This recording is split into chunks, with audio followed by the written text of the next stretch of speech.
जय श्री कृष्ण। राधे राधे। अत्र शूरा महेशवासा भीमार्जुन समायुधि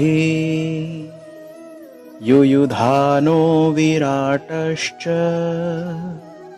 द्रुपदश्च महारथः।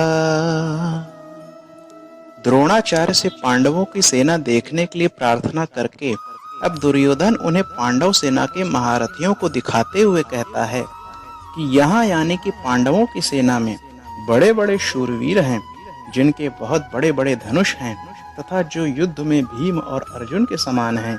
उनमें युयुधान यानी कि सात्यकी, राजा विराट और महारथी द्रुपद भी हैं।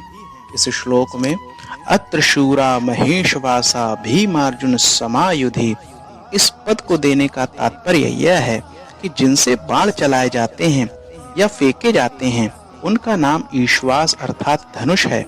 ऐसे बड़े बड़े ईश्वास जिनके पास हैं वे सभी महेशवास हैं। तात्पर्य यह है कि बड़े धनुषों पर बाण चढ़ाने एवं प्रत्यंचा खींचने में बहुत बल लगता है। जोर से खींचकर छोड़ा गया बाण विशेष मार करता है। ऐसे बड़े बड़े धनुष पास में होने के कारण ये सभी बहुत बलवान और शूरवीर हैं। ये कोई मामूली योद्धा नहीं है। युद्ध में ये भीम और अर्जुन के समान हैं, अर्थात बल में ये भीम के समान और अस्त्र शस्त्र की कला में ये अर्जुन के समान हैं। इस श्लोक में युयुधानः, इससे तात्पर्य यह है कि युयुधान यानी कि सात्विकी ने अर्जुन से अस्त्र शस्त्र की विद्या सीखी थी। इसलिए भगवान श्री कृष्ण के द्वारा दुर्योधन को नारायणी सेना देने पर भी वह कृतज्ञ होकर अर्जुन के पक्ष में ही रहा, दुर्योधन के पक्ष में नहीं गया। द्रोणाचार्य के मन में अर्जुन के प्रति द्वेष भाव पैदा करने के लिए दुर्योधन महारथियों में सबसे पहले अर्जुन के शिष्य युयुधान का नाम लेता है। इससे तात्पर्य यह है कि इस अर्जुन को तो देखिए, इसने आपसे ही अस्त्र शस्त्र चलाना सीखा है और आपने अर्जुन को यह वरदान भी दिया है कि संसार में तुम्हारे समान और कोई धनुर्धर ना हो। इस तरह आपने तो अपने शिष्य अर्जुन पर इतना स्नेह रखा है, पर वह कृतघ्न होकर आपके विपक्ष में लड़ने के लिए खड़ा है, जबकि अर्जुन का शिष्य युयुधान उसी के पक्ष में खड़ा है।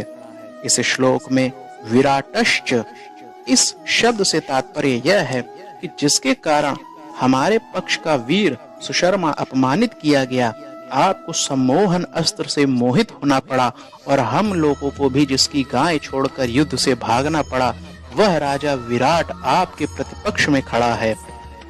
राजा विराट के साथ द्रोणाचार्य का ऐसा कोई वैर भाव या द्वेष भाव नहीं था, परंतु दुर्योधन यह समझता था कि अगर युयुधान के बाद मैं द्रुपद का नाम लूं तो द्रोणाचार्य के मन में यह भाव आ सकता है कि दुर्योधन पांडवों के विरोध में मेरे को उकसाकर युद्ध के लिए विशेषता से प्रेरणा कर रहा है तथा मेरे मन में पांडवों के प्रति वैर भाव पैदा कर रहा है।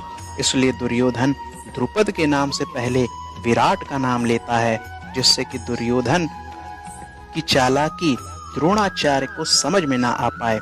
इस श्लोक में द्रुपदश्च महारथः, इस पद से तात्पर्य यह है कि दुर्योधन यह समझता है कि आपने तो द्रुपद को पहले की मित्रता याद दिलाई, पर उसने सभा में यह कहकर आपको अपमानित किया कि मैं राजा हूँ और तुम भिक्षुक हो, अतः मेरी तुम्हारी मित्रता कैसी, तथा वैर भाव के कारण आपको मारने के लिए उसने पुत्र भी पैदा किया।